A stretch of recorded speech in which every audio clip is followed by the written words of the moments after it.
¿Y si todo lo que crees saber sobre los días más sagrados del año fuera solo la superficie de una verdad mucho más profunda, oscura y fascinante?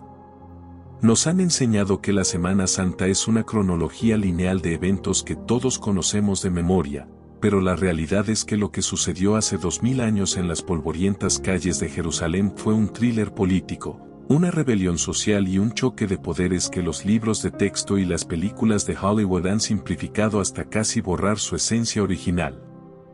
Te han mentido, o al menos, no te han contado la historia completa. Te han dado la versión cómoda, la que encaja en un cuadro de museo, pero hoy vamos a romper ese cristal para entender por qué un solo hombre puso a temblar al imperio más grande del mundo y por qué su ejecución fue, en realidad, el error de cálculo más costoso de la historia romana.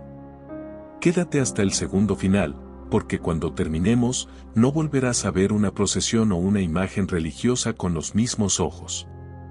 Para entender el caos de aquella semana, primero debemos quitarnos la venda de la solemnidad actual. Jerusalén no era un remanso de paz, era una olla a presión a punto de estallar. Era la fiesta de la Pascua, una celebración que conmemoraba la liberación de la esclavitud, y la ciudad estaba abarrotada por cientos de miles de peregrinos con el fervor independentista a flor de piel.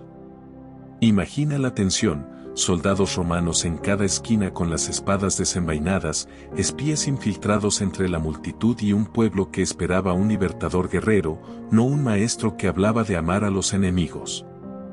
La entrada triunfal el Domingo de Ramos no fue un desfile pacífico como nos lo pintan, fue un acto de provocación política masiva. Al entrar montado en un burro, se estaba burlando directamente de la pompa de los generales romanos que entraban en carros de guerra. Era una declaración de guerra simbólica que puso una diana en su espalda desde el minuto 1. Lo que casi nadie te explica es el juego de ajedrez que ocurrió detrás de las cortinas del Sanedrín y el palacio de Poncio Pilato.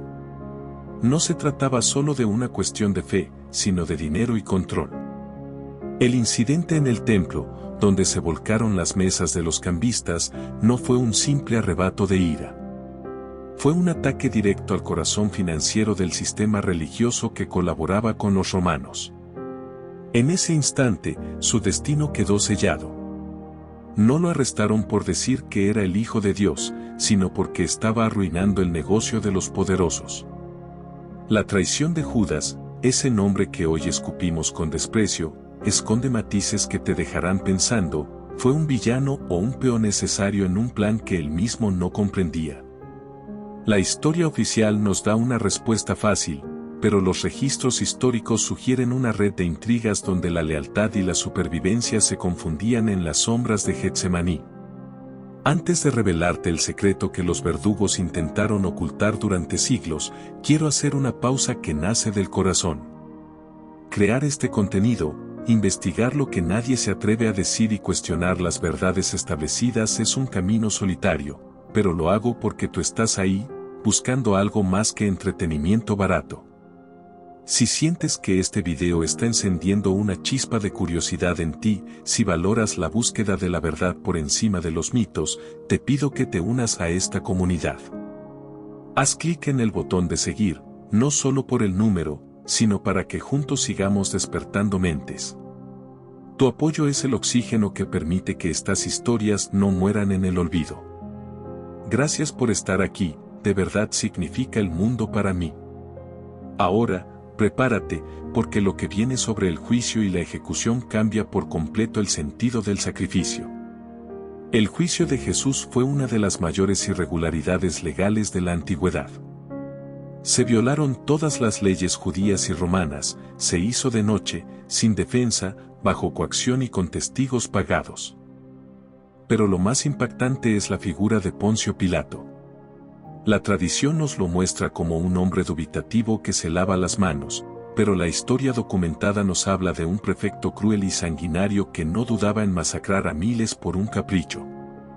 ¿Por qué entonces dudaría con un carpintero de Galilea?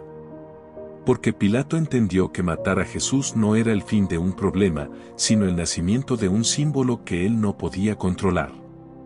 La crucifixión no era solo una ejecución, era una herramienta de propaganda romana diseñada para humillar y deshumanizar.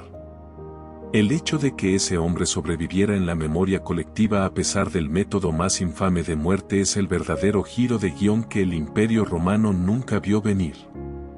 La mayoría cree que la historia termina con el sepulcro sellado, pero ahí es donde empieza la verdadera distorsión. Se nos ha dicho que sus seguidores se escondieron por miedo, y es cierto, pero lo que ocurrió después desafía cualquier lógica sociológica.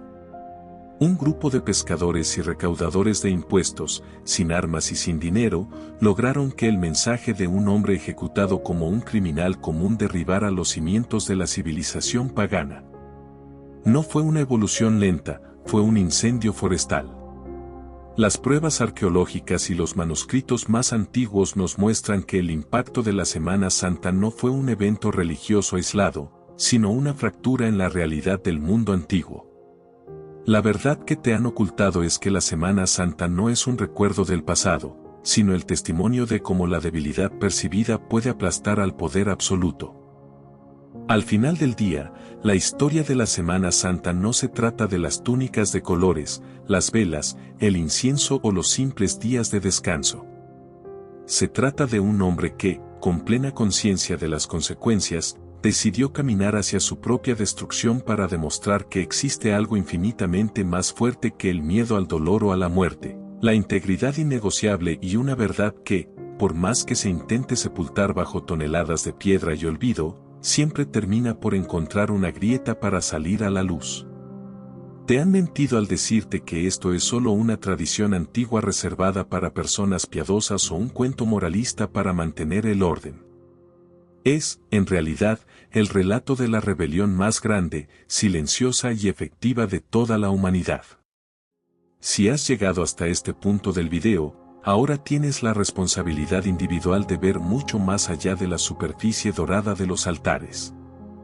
No te quedes con la versión simplificada y masticada que te dieron de niño, esa que omite la sangre, el sudor y el juego sucio de la política imperial. Investiga por tu cuenta, cuestiona los dogmas establecidos y, sobre todo, comprende que lo que pasó entre aquellos muros asfixiantes de Jerusalén no fue un evento religioso más, sino una colisión que cambió el ADN de nuestra historia y nuestra ética para siempre. Aquel sacrificio no fue una derrota, sino el hackeo más brillante al sistema de poder más grande de la época.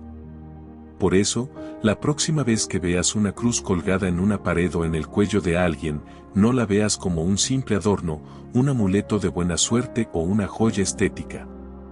Mírala como lo que realmente es, el símbolo del momento exacto en que el mundo, tal como lo conocíamos, se rompió para siempre para dar paso a algo nuevo. Es el recordatorio de que un solo individuo, armado únicamente con su verdad, puede hacer que los imperios más temibles se arrodillen y que el tiempo mismo se divida en dos.